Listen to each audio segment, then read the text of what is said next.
If you're wondering what you should be doing in the garden this weekend, I've got to tell you a terrific idea is putting in a veggie patch. The crops you plant now will be harvested in the late autumn, well into winter time. And there's some terrific plants to put in.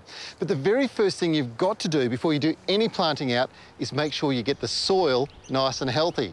And after a long hot summer, there's going to be a lot of organic matter going into this one. There are two trains of thought. The no-dig garden, which is nature's way. This usually involves a layer of newspaper, a layer of compost, and then a layer of manure to replenish the nutrients in the soil. Now, a good mate of mine, Dario Franzanelli from Jetto's Patch, he swears by this system. And really, when you look at it, it's got to work because this is nature's own way of actually looking after soil. It's replicating the falling of leaf litter over the top of the soil, slowly building up the organic content. The other way is the more traditional technique of cultivation, which involves adding a replenishment material, such as compost, along with fertiliser or organics like blood and bone, being turned into the topsoil. This strategy is similar to commercial agriculture, and in an intensive gardening environment like a small home garden, it's a great way to get terrific productivity. Now, the way this works is it gets lots of air into the soil, and this is brilliant for microbes. Now, what happens is their populations start building up. They consume organic matter and they turn it into nutrient for plants. Now, the only problem is, after a long hot summer, the soil's been baked and microbe populations are quite small. It's going to take a bit of time for them to build up. The other option available now is boosting the soil with microbes at the same time you feed, and that's only possible with the controlled release plant food Trev.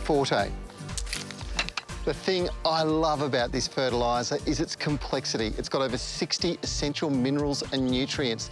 Now, this not only ensures that the plants are going to be healthy, but you're actually feeding the 24 to 30 microbes that are endemic species. They are local Australian species that live in our soil. They eat those mineral nutrients, convert them into fertiliser for plants to take up. Once you've got the soil right, the next thing, and the most exciting thing, is the planting stage. And there's all sorts of plants you can put in. Doing it from seedlings is a terrific way to go. You have to plant them now, this weekend, so the warm, moist soil supports rapid germination and strong growth. This will mean great early season crops. Now, the key to success with any garden is getting the plants off to the best possible start. That's why the soil work is so important. There is something else that you should try and do, and that is to stimulate immediate growth. Many of these vegetable plants are actually going to be harvested in just 6 weeks' time. You cannot afford to have any setbacks. And one way I make sure that I never have any failures is I always soak them in a sea salt solution in a bucket before I go taking them out. That way, any sort of root damage has been fixed, and it's simple because sea salt is a rich source of amino acids and plant hormones. Once those roots are broken, this just stimulates more and more growth. These plants get off to the best possible start.